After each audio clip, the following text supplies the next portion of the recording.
हिंदू और मुसलमान में क्या अंतर है? जिनके अंदर दया है वो हिंदू हैं और जिनके अंदर दया नहीं है वो मुसलमान हैं। तो हिंदू और मुसलमान में बस यही अंतर है कि हिंदुओं के अंदर दया है, करुणा है, प्रेम है, उन लोगों के अंदर दया की कमी है। अभी पता चलेगा। कर्ण की का खेल ऐसा के धूले ताप न धुले।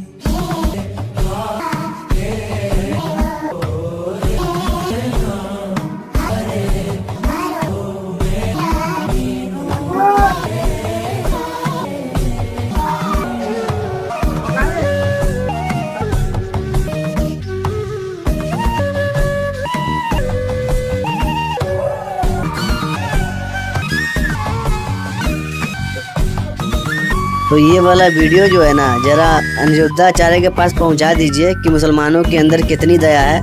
बस खाली अनभक्ति वाला चश्मा उतार के देखोगे तब ना नजर आएगा। 15-15 साल के बच्चे जो कहते हैं हम हिंदू नहीं है, छाती पीट पीट के, उन गवारों को ये भी नहीं पता है कि जिस संविधान का वो रोना रोते हैं छाती पीट पीट के, ऐसे की फुल फॉर्म भी नहीं पता है मैम। तुमको तो बड़ा पता है, तुम तो बड़ी पढ़ी लिखी हो। जरा एक बार देखो तो कितनी पढ़ी लिखी हो तुम। वेद में या पुराण में? वेद में तो किस में, किस उपनिषद में, और पुराण में तो किस पुराण में? वेद पुराण मैंने पढ़े नहीं है, जहाँ मैंने अपने पेरेंट्स से सुना है। कैसे दे रही हैं? आपको ज्ञान ही नहीं है। जब आपने उपनिषद पढ़े हैं? मैंने नहीं पढ़े। आपने मैं ये चीज़ पढ़े हैं? नहीं पढ़े हैं। एक भी नहीं पढ़े? नहीं पढ़े। मैंने सारे उपनिषद पढ़े हैं और मैंने सारे पुराण पढ़े। मुझे अगर आप नहीं बात पता। करेंगे मैं पूरी डिटेल के साथ और जितने श्लोक हैं उनके साथ, उदाहरणों के साथ आपको बताऊंगी। आप मनुस्मृति का सपोर्ट करती हैं? आपने मनुस्मृति पढ़ा है? मैंने मनुस्मृति पढ़ा है। जो बोलोगे हाँ। किताब में उसी से सवाल करूंगी। मैंने मनुस्मृति भी नहीं पढ़ा है, मैंने कुछ नहीं पढ़ा। रामजी लाल सुमन जी ने क्या बोला है? क्या पूरा बयान क्या है? सुनिए, पूरा बयान ये था, मुसलमान बाबर की औलाद हैं, फिर से आगे रे बाबा। तुम राणा सांगा की औलाद हो। रुको जरा। और मैं पूछना चाहता हूँ, उसमें तुम किसके लिए है? अभी पता चलेगा। तुम हिंदुओं के लिए है? नहीं नहीं नहीं, उसका तो काट छाट करके रखनी है ना। अब गर्दा उड़ेगा भैया। सदन के अंदर ये बोला कि अगर मुसलमान बाबर की औलाद हैं, अगर कुछ छोड़ गए, खोट है इसके दिल में। आधा सच बोलना झूठ बोलने से भी ज्यादा खतरनाक होता है। ये बड़ी अच्छी बात कही है। फिर आपने कहा कि तुम किसके लिए कहा, उन्होंने कहा फिर तुम किसकी औलाद हो? तुम कहा बीजेपी वालों के लिए।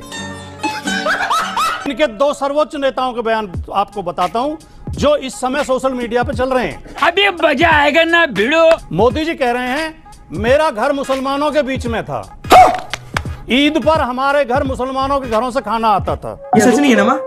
ये सच नहीं है। नहीं माँ, ये सच नहीं है। हमारे घर में खाना नहीं बनता था ईद के दिन, मोदी जी कह रहे हैं। देखेगा, घबराना नहीं। एक तो मेरा जो घर है ना, मेरे अगल बगल में सारे मुस्लिम परिवार हैं। हमारे घर में ईद भी मनती थी। क्या? नहीं नहीं नहीं, ये नहीं हो सकता। मेरे घर में ईद के दिन खुद का खाना नहीं पकता, सारे मुस्लिम परिवारों से मेरे यहाँ खाना आ जाता था। चीटिंग चीटिंग चीटिंग करता है तू। योगी जी कह रहे हैं 100 मुसलमानों के बीच में भी अगर 50 हिंदू रहते हो तो वो सुरक्षित नहीं है। लेकिन मैं कहता हूँ 100 परिवारों के बीच में एक हिंदू की बात तो दूर करिए, 100 मुस्लिम परिवारों के बीच में 50 हिंदू सुरक्षित रह सकता है क्या? नहीं रह सकता। ससुरी, कौन सी बात सही है, कौन सी गलत है, समझ में नहीं आ रहा है। अब मुझे सुधांशु भाई ये बता दें, मोदी जी का बयान सही है या योगी जी सही कह रहे हैं? खत्म गया। ये तो लेने के देने पड़ गए। अखिलेश यादव को देख लीजिए, अपनी टेढ़ी नाक नहीं सीधी कर पा रहे और कहते हैं यूपी के मुख्यमंत्री बनेंगे। कोई सेंस है इस बात? जो अखिलेश यादव अपनी बीवी की इज्जत नहीं बचा पा रहे हैं, वो अखिलेश यादव उत्तर प्रदेश को बचाने की बात करते हैं। अब देख तू, अब तू गया बेटा, अब तू गया, देख तेरी औकात मैं दिखाता हूँ तुझे। अखिलेश यादव को बोल रही है कि वो अपनी टेढ़ी नाक नहीं सीधी कर पाए तो वो यूपी के मुख्यमंत्री कैसे बने? और ऐसा बोल कौन रही है जो खुद आज तक अपने फावड़े जैसे दांतों को ठीक नहीं कर पाई, वो बोल रही है। तो सबसे पहले इस वीडियो को देखिए, फिर बताते हैं।